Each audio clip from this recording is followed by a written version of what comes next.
We are struggling right now as a movement to open up the necessary field offices to compete against Joe Biden.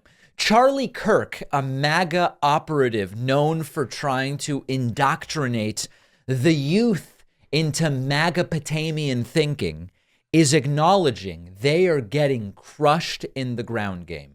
Joe Biden is opening offices and hiring people, whereas Donald Trump is laying off staffers and closing down offices. He is not telling us something we didn't know, but the fact that he's willing to acknowledge it publicly is still notable. So here's Charlie Kirk on the Charlie Kirk Show on Real America's Voice, where this airs. It's still a mystery to me. I've been looking under my furniture to see, is this where it airs? I don't know where it airs, but it's the Charlie Kirk Show on Real America's Voice. Here he is saying there is a major problem here with the ground game in this campaign. We are struggling right now as a movement to open up the necessary field offices to compete against Joe Biden.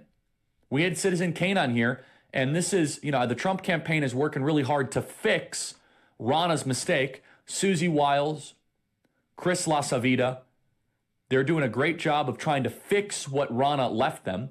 But here are the numbers, and the numbers are worth reporting. In the state of Georgia, Joe Biden has 14 field offices. In the state of Pennsylvania, Joe Biden has 14 field offices. In the state of Michigan, Joe Biden has 20 field offices. In the state of Wisconsin, Joe Biden has 44 field offices. In the state of Arizona, Joe Biden has 8 field offices. In Nevada, Joe Biden has 2 field offices. Between all of them, Joe Biden has 450 full-time people on staff in 9 states, and all 9 out of 9 swing state directors. Now, based on all of our data, we do not believe Donald Trump has a single field office in any one of those states yet open. I'm sure they're trying to fix that. And he has 5 staffers. So Joe Biden has 450 people. We have 5, and 2 out of 9 of the swing state directors have been hired. Now, thankfully, we at Turning Point Action, we have well over 100 people now chasing ballots in Arizona, trying to close that gap. And that does not count Joe Biden's advertising advantage. It does not count his ability to control the mainstream media. I said this and people laughed. I said 6 months ago, Joe Biden is a formidable candidate, and people laughed. I said it's because of the infrastructure around him. All right. So there's certainly the possibility that Charlie Kirk is overplaying the disadvantage at which the Trump campaign finds itself in order to motivate people. It's logical to be cynical when it comes to someone like Charlie Kirk, but there is a lot of controversy about all aspects of this. Now, one of the reasons that we believe a lot of the field office numbers are 0 for Trump is that when Laura Trump became co-chair of the Republican National Committee, when she became co-chair of the RNC, she reportedly closed a bunch of these field offices, saying they don't believe they need them. Donald Trump doesn't believe they need them. However, that's since been denied. So honestly, I don't know the truth of why the numbers are allegedly 0 field offices in some of these places, but a lot of this does have to do with fundraising or lack thereof. We know that when we look at cash on hand numbers, they are way better for President Biden than they are for Trump.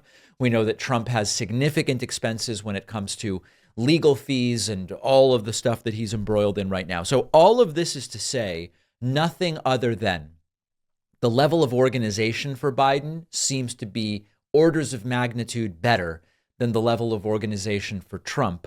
But we should never understate the potential enthusiasm gap, which could exist. The enthusiasm gap might favor Biden, because I'll give you an example.